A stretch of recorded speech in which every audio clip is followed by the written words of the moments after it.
Chers amis, je tenais à vous souhaiter un très chaleureux Shabbat Shalom depuis Yerushalayim Ira Kodesh.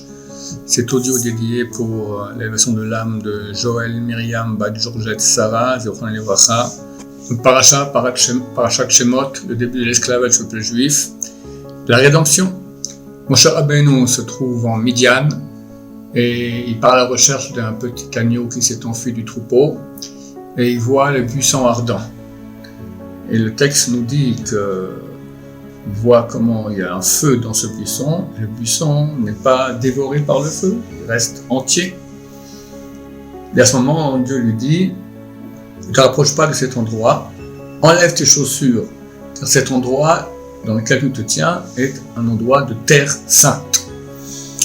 On voit le même texte aussi qui ressemble à cela avec Yoshua. Yoshua se trouve face à Jéricho et vient un soldat, c'est en fait l'ange de la guerre de Dieu, et lui dit: enlève ta chaussure, car l'endroit où tu te trouves est un endroit saint. Le Shah Kadosh fait la remarque que chez Moshe c'est marqué l'endroit où tu te trouves, c'est une terre sainte, alors qu'ici, chez Yoshua, c'est marqué l'endroit est saint. Pourquoi cette différence? Alors en fait, il faut savoir qu'à la base, l'homme était créé de lumière. Au paradis, c'était un monde où on avait des corps, mais des corps de lumière.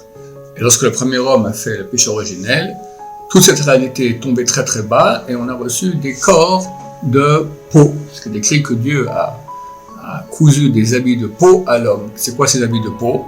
Alors, certains disent que c'est des habits de fourrure, mais un des sens, le sens le plus vrai, le plus profond, c'est nos corps. Nos corps, ce sont des habits de peau. Au mont Sinaï, Moshe Rabbeinu a changé son habit de peau en habit de lumière. Comme il est écrit que lorsqu'il descendait en tenant les tables de la loi, il ne savait pas que son corps rayonnait. Les bénissants ont eu peur de le regarder. Et c'est ce que Dieu lui a dit lors de l'événement du buisson ardent. Enlève tes chaussures. Maïmonide explique, c'est-à-dire à part le fait qu'il devait enlever ses vraies chaussures, mais enlève ta partie corporelle. Ne deviens que âme, que lumière.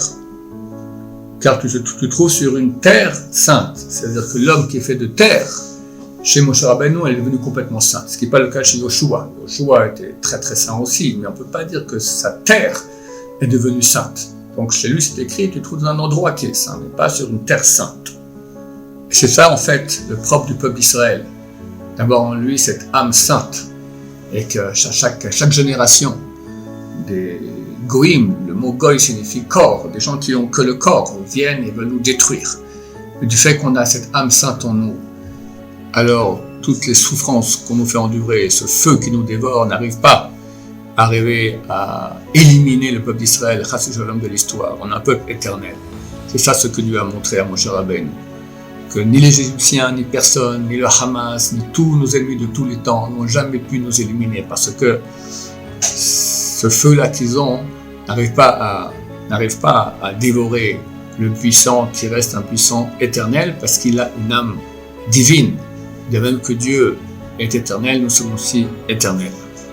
Évidemment, chers amis, c'est pas comme ça que ça vient, on doit se sanctifier.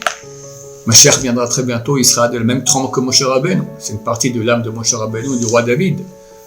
Et à son époque, toute l'humanité va de nouveau réintégrer de façon progressive les corps de lumière. On va se débarrasser de notre corps de chair pour un corps de lumière. C'est ça la Tfilat-Metim, c'est ça la résolution des morts. Donc, chers amis, il faut commencer à se préparer dès maintenant, commencer à s'éloigner de toutes les envies corporelles qui sont inhérentes à notre condition humaine. Mais Dieu demande qu'on devienne des anges, demande que lentement on devienne des êtres humains qui ont beaucoup moins, qui sont moins attirés, qui arrivent à résister contre toutes leurs pulsions, les pulsions interdites et même les pulsions non interdites, mais corporelles, d'accord? Bien sûr, toutes les pulsions interdites, toutes les pensées interdites, les regards interdits, il y en a beaucoup. Mais même après, simplement s'éloigner de façon progressive de toutes les jouissances terrestres, tout cela pour s'unir avec Dieu et assurer notre éternité et notre bonheur, parce qu'il faut comprendre que, comme on dit dans la prière, Dieu a insufflé en nous une vie éternelle. C'est-à-dire que dans 100 ans, comme disait le Rav Ephraim, on sera tous avec Dieu. Mais dans 5 millions d'années aussi, dans 5 milliards d'années aussi, dans 10 000, 1000 milliards de milliards d'années, on sera aussi avec Hachem. Et tout ça est conditionné par notre situation maintenant. Donc plus on va préparer notre Olam Haba, notre époque messianique, en s'éloignant du monde matériel qui est tellement passager, plus on aura une éternité de grande qualité. Tout à tous un Shabbat Shalom, plein de bonheur, plein de lumière spirituelle, plein de sainteté, Shabbat Shalom, Umvuach.